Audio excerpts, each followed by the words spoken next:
My name is Chris Benninghoff, and this is my Summative blog video.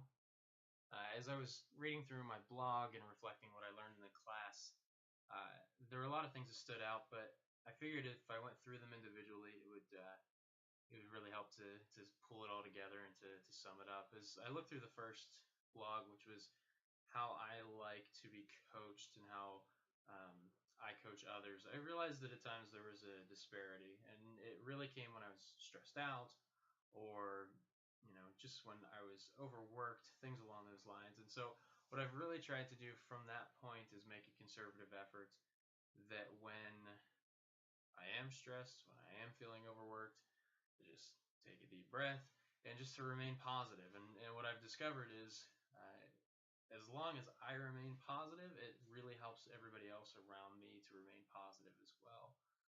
The second thing that we went over was the big five personalities. And so for me, the biggest thing that kind of stood out was the introvert and extrovert aspect of it.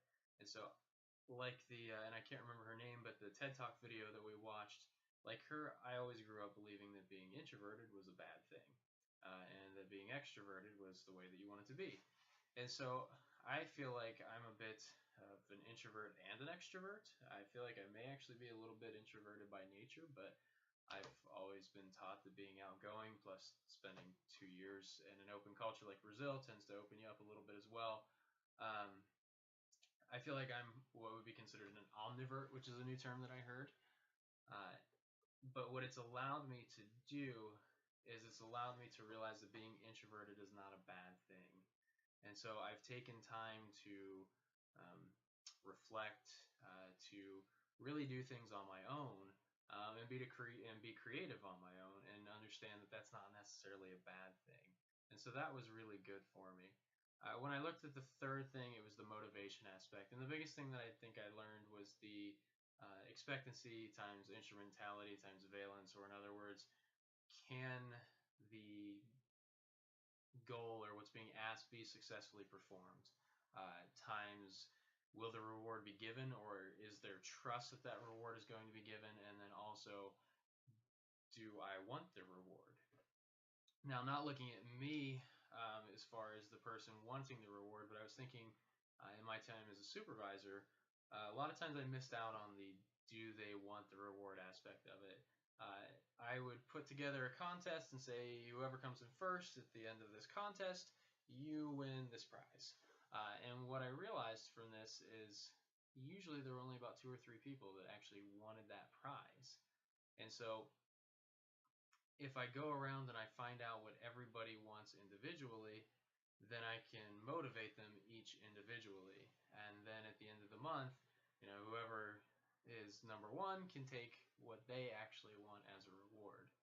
Now, the other thing that I really took that was a big thing for me, and I've had experience with this afterwards, is the trust that a reward will be given. And I know this is a little bit different in the way that it runs, but one thing that's always motivated me is different types of career advancement. And I went in for an interview for a staffing position recently, and I didn't get it. And to the company's credit, they did ask if I would like feedback, and I was like, of course I'd like feedback. So I went in and I got feedback from the person that I interviewed with. He took a look at my resume, and he said, well, you're definitely qualified. And he took a look at my answers, and he said, well, yeah, you gave really good answers. We had a lot of people that applied for this position. And what that said to me was um, I could successfully perform it. They knew that I could. It was a reward that I wanted, but I couldn't trust that the reward was going to be given. I didn't know, and I still, for that position, I still don't know if I do everything I'm supposed to and if I work really hard, because they didn't give me any clear feedback as to why someone else got it and I didn't.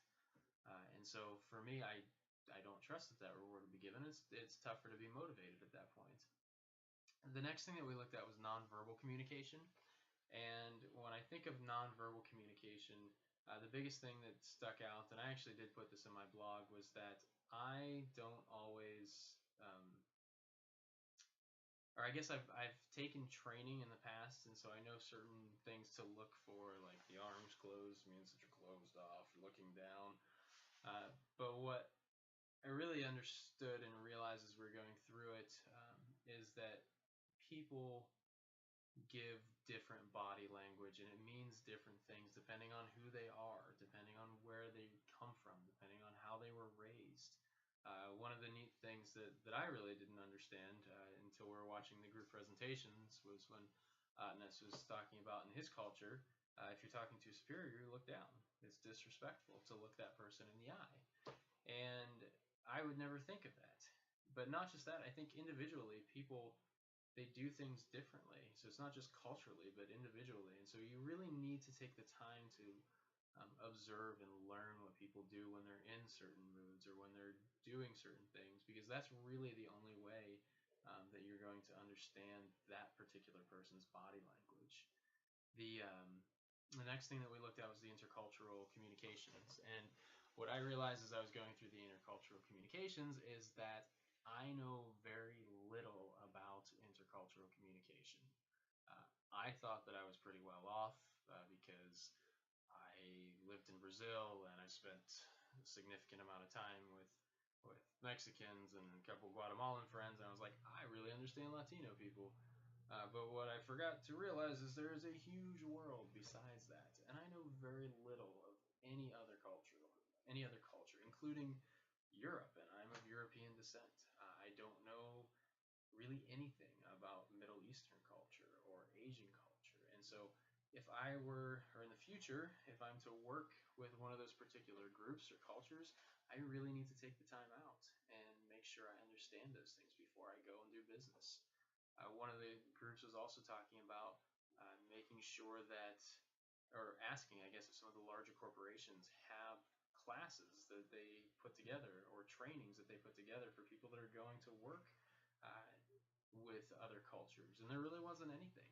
And so I think I realized, if I'm working and my company doesn't have anything like that, it's really on me at that point to make sure that I do that and I'm well versed and ready to go.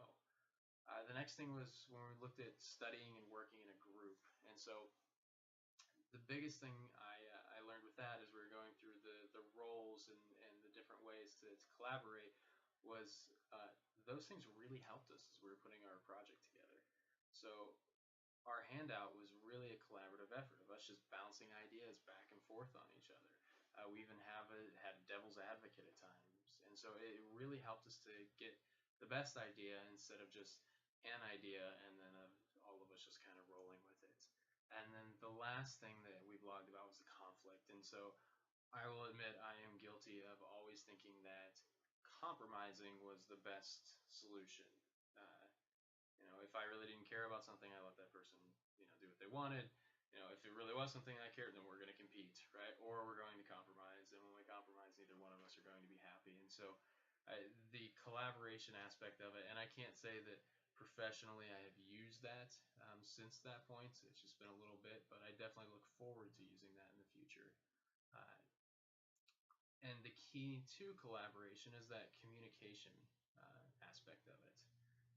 The emotional intelligence that we talk about, to actually sit down and understand the how, the when, the why of the other person, and for them to understand that aspect for me.